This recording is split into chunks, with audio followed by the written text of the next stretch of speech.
Election అప్డేట్స్ను అందరికంటే ముందుగానే తెలుసుకోవాలంటే ఈరోజే ఆర్టీవీ లైవ్ యాప్ని మీ మొబైల్లో డౌన్లోడ్ చేసుకోండి. ఆచర్ల ఎన్నికల్లో ఎమ్మెల్యే పిన్నెల్లి రామకృష్ణారెడ్డి ఈవీఎంలు ధ్వంసం చేయడం రాష్ట్ర వ్యాప్తంగా సంచలనం సృష్టించింది. అయితే ఆయనైతే మాత్రం టీడీపీ వాళ్లే ఎన్నికల్లో దాడులు చేశారు, విధ్వంసాలు సృష్టించారని చెప్పిన తర్వాత వీడియోలు బయటికి రావడం అనేది కలకలం సృష్టించింది. ప్రస్తుతం మనతో పాటు టీడీపీ అభ్యర్థి జోలకండి బ్రహ్మారెడ్డి ఉన్నారు. సార్ చెప్పండి సార్, మొన్నటిదాకా మాచర్ల ఎమ్మెల్యే రామకృష్ణారెడ్డి టీడీపీ వాళ్ళు పోలీసులు కుమ్మక్కాయ చేశారంటే ఈరోజు వీడియో చూశారు. సో వీడియో బయటకు వచ్చింది, ఏమంటారు? అంటే మీరు గతంలో చెప్తున్నట్టే పిన్నెల్లి రామకృష్ణారెడ్డి వాళ్ళ సోదరుల అరాచకాలు నియోజకవర్గంలో జరిగాయి అనుకోవచ్చా? అరాచకాలు జరుగుతున్నాయని మాచర్ల నాకే కాదు ప్రజలందరికీ కూడా తెలుసు. అబద్ధాలు చెప్పడంలో వాళ్ళు దిట్టని కూడా నేను ఘనాపాటిలని కూడా గతంలో చెప్పాను. మరి ఈరోజు నిన్న మొన్న మాట్లాడాడు, నా మీద కేసులు, నేను ఛాలెంజ్, నేను పారిపోలేదని. ఇవాళ పారిపోయావు కదా, ఎందుకంటే నీ అక్రమాలు బయటికి వచ్చాయి. నువ్వు ఏదైతే ఎన్నికల నియమావళిని ఉల్లంఘించి శాసనసభ్యుడిగా నువ్వు ఒక ప్రమాణం చేసావు, అది అభ్యర్థిగా, దాన్ని ఉల్లంఘించి ఈరోజు ఈవీఎంని ధ్వంసం చేయటం అంటే నువ్వు ఏ వ్యవస్థలో అయితే మరి ఎన్నికల్లో కాబడుతున్నావు ఆ వ్యవస్థనే మరి నువ్వు ధిక్కరించావు. కాబట్టి ఏ విధంగా కూడా నువ్వు శాసనసభ్యుడిగా కొనసాగడానికి నీకు అర్హత లేదు. ఫస్ట్ ఇతని మీద అనర్హత వేటు వేయాల్సిన అవసరం ఎలక్షన్ కమిషన్ మీద ఉంది. ఇతన్ని ఫస్ట్ డిస్క్వాలిఫై చేయాలి.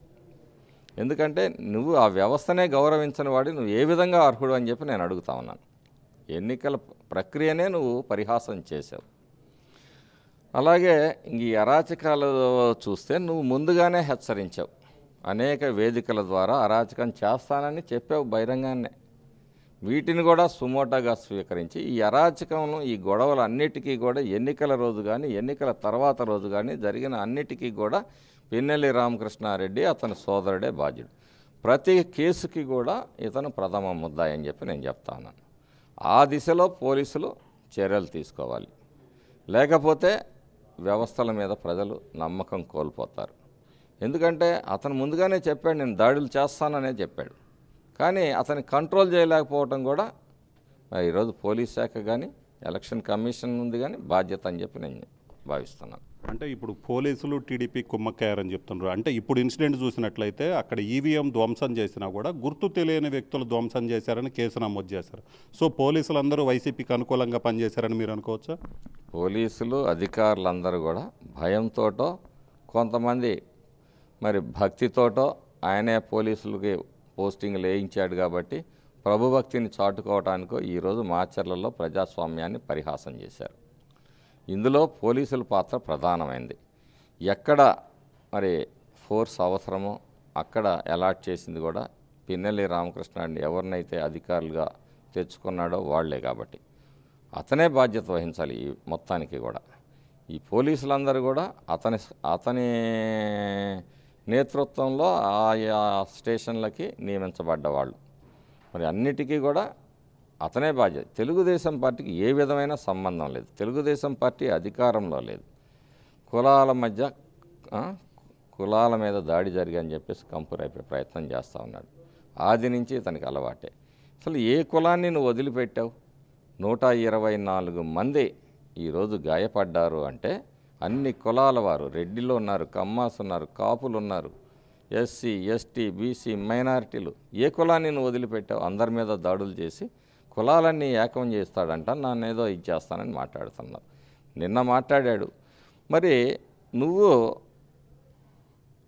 హౌస్ అరెస్ట్లో ఉన్నావు. గృహ నిర్బంధంలో ఉన్న వ్యక్తి పారిపోతే నేను పారిపోలేదంటాడు. ఈరోజు నేను ఇక్కడికి రావడానికి పోలీసుల అనుమతి తీసుకొని వచ్చాను. చట్టాన్ని గౌరవించాల్సిన బాధ్యత శాసనసభ్యుడిగా 4 సార్లు చేసిన నీకు తెలియదా? మరి అతని చట్టం పట్ల వ్యవస్థల పట్ల గౌరవం లేదు. ఎంతసేపు అబద్ధాలు మాట్లాడుతూ తనేదో అమాయకుడిలాగా చిత్రీకరించుకుంటూ అవతల వాళ్ళు ఏదో అరాచక శక్తులని మాట్లాడటం అనేది వీళ్ళకి మాట్లాడటం మొదటి నుంచి అలవాటు. సో ఫైనల్గా చెప్పండి, ఇప్పుడు ఏదైతే ఆ పాలవాయి గేటు ఘటనకు సంబంధించిందో ఆ టీడీపీ తరఫున కూర్చున్న ఏజెంట్ కూడా అడ్డుకోవడానికి ప్రయత్నించారు, ఆయన గాయపరిచారు. సో దీని మీద మీరు ఫర్దర్గా ఏం చేయబోతున్నారు? బూత్లోనే అడ్డుకున్నాడు, బూత్లోనే వార్నింగ్ కూడా ఇచ్చాడు అతనికి. సరే పోలింగ్ ప్రక్రియ లేట్ అయింది, మళ్ళీ ఈవీఎం మింగితే మీరు బయటికి వెళ్ళినప్పుడు ఏజెంట్ బయటకు వచ్చినప్పుడు అతని నేతృత్వంలోనే మా ఏజెంట్ మీద దాడి చేయటం, మరి తలకి కుట్లు పట్టడం, అందరూ పారిపోవటం, ఈ గొడవలన్నీ తర్వాత మహిళలు వాళ్ళందరూ కూడా ధైర్యాన్ని కూడగట్టుకొని వచ్చినప్పుడు వాళ్ళకి వార్నింగ్ ఇవ్వటం, ఇవన్నీ కూడా చూశారు. ఈ మొత్తం ఘటనలో అతని మీద ఏదైతే జరిగిందో దాని మీద 307 సెక్షన్ కట్టాలి. దాంట్లోనే ఎమ్మెల్యే కూడా బాధ్యుడు. ఎమ్మెల్యే అక్కడ ఉండే చేపించాడు కాబట్టి అతనే బాధ్యత వహించాలి. అట్లాగే మాచర్ల నియోజకవర్గంలో అలజడులు సృష్టిస్తాను, గొడవలు చేస్తానని బహిరంగంగా మాట్లాడిన ఇతని మీద చర్యలు తీసుకోవాలి. ప్రతి కేసుకి కూడా మాచర్లో జరిగిన ప్రతి సంఘటనకు కూడా అతనే బాధ్యుడు అని చెప్పి నేను మాట్లాడుతున్నాను. అంటే మీరు గతంలో కూడా చెప్పారు కళ్ళకుంట, కేపీ కూడా ఇలాంటి వాటి చోట కూడా వాళ్ళు రిగ్గింగ్కి పాల్పడ్డారు, వాళ్ళు దౌర్జన్యాలు చేశారని. సో వాటి మీద మీరు ఫర్దర్గా కంప్లైంట్ ఇస్తున్నారా? మేము కంప్లైంట్ ఇచ్చటం అంటే ఎలక్షన్ కమిషన్ ఆల్రెడీ ఒక రూల్ పాస్ చేసింది, రాష్ట్ర వ్యాప్తంగా ఒక రూల్ పాస్ చేసింది, ఎక్కడా రీపోల్ లేదని. మేము చేసినా ఉపయోగం లేదు. కాకపోతే ఎక్కడైతే మా ఏజెంట్ల మీద దాడులు జరిగి వాళ్ళని మీద ఇది చేసినో ఆ కేసులు మాత్రం ఖచ్చితంగా రిజిస్టర్ చేయాలి, బాధ్యుల మీద చర్యలు తీసుకోవాలని చెప్పి మేము మాట్లాడుతూ ఉన్నాం.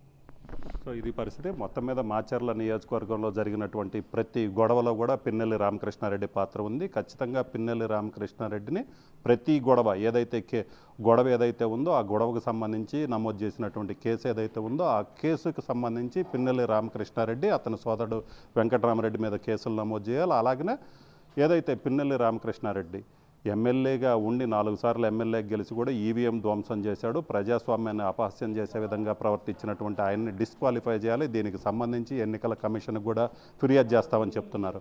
కెమెరామెన్ సిద్ధుతో Ramarao TV, Mangalagiri TDP office నుంచి.